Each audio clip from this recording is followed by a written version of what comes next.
Kita berdoa. Kasih karunia dan damai sejahtera dari Allah Bapa kita dan dari Tuhan Yesus Kristus menyertai kamu. Amin. Yang menjadi ayat harian buat kita hari ini terambil dari 1 Yohanes pasal yang keempat ayatnya yang ke-10. Demikian firman Tuhan. Inilah kasih itu. Bukan kita yang telah mengasihi Allah, tetapi Allah yang telah mengasihi kita, dan yang telah mengutus anaknya sebagai pendamaian bagi dosa-dosa kita. Ibu bapak saudara-saudari yang terkasih dalam nama Tuhan Yesus Kristus, Yesus adalah putra tunggal Allah. Walaupun semua orang percaya adalah anak-anak Allah, hanya Yesus yang hidup dalam hubungan unik yang istimewa ini. Kasih menjelaskan beberapa hal. Yang pertama, mengapa Allah menciptakan?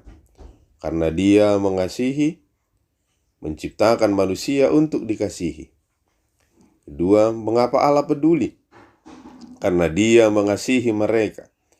Allah peduli kepada orang-orang berdosa.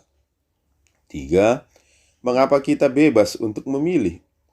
Allah menginginkan respons kasih dari kita. Keempat, mengapa Kristus mati? Kasihnya bagi kita menyebabkan Dia memberikan solusi untuk masalah dosa. Dan yang kelima, mengapa kita menerima hidup kekal? Kasih Allah selamanya mengekspresikan diri kepada kita. Ada banyak kejahatan di dunia ini, tetapi tidak ada yang paling buruk daripada suatu pikiran yang jahat. Leo Tolstoy. Iblis tidak akan ada selama-lamanya. Iblis ada hanya selama Allah memberikan hak baginya untuk hidup. Tetapi ketika Allah memerintahkan iblis menghilang, dia akan menghilang. Kebaikan sendiri adalah kekal, sedangkan iblis adalah sementara. Tetapi kita manusia tidak mempunyai kekuatan untuk menghilangkan iblis. Allah sendiri yang mempunyai kekuatan untuk melenyapkan iblis.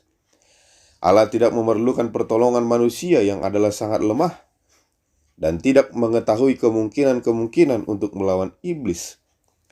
Senjata yang kita miliki tidak berguna. Iblis adalah sangat nyata dan hadir di dunia ini. Alkitab menjelaskan bahwa kita lahir bersama dosa. Namun, walaupun sebagai orang-orang berdosa, kita masih memberikan kesadaran yang menolong kita untuk tidak menyerah kepada keinginan iblis. Perasaan malu dan bersalah adalah perasaan yang benar yang membimbing kita. Jika ada kejahatan di dunia ini, itu terletak di hati umat manusia. Edward Morrison. Dan karena hanya Allah yang dapat melawan iblis, kita harus membiarkan Allah memasuki kita dan bekerja melalui kita. Justru Allah di dalam kita yang akan memastikan bahwa kebaikan menggantikan iblis. Tetapi Tuhan adalah setia. Ia akan menguatkan hatimu dan memelihara kamu terhadap yang jahat. 2 Tesalonika 3 ayat 3. Tidak ada satupun kejahatan atau dosa yang bisa tahan dalam hadirat Allah. Dia adalah kebaikan mutlak.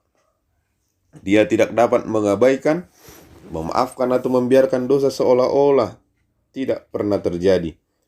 Dia mengasihi kita, tetapi kasihnya tidak membuat dia lunak dalam hal moral. Tetapi jika kita percaya kepada Kristus, kita tidak akan perlu menanggung hukuman atas dosa kita.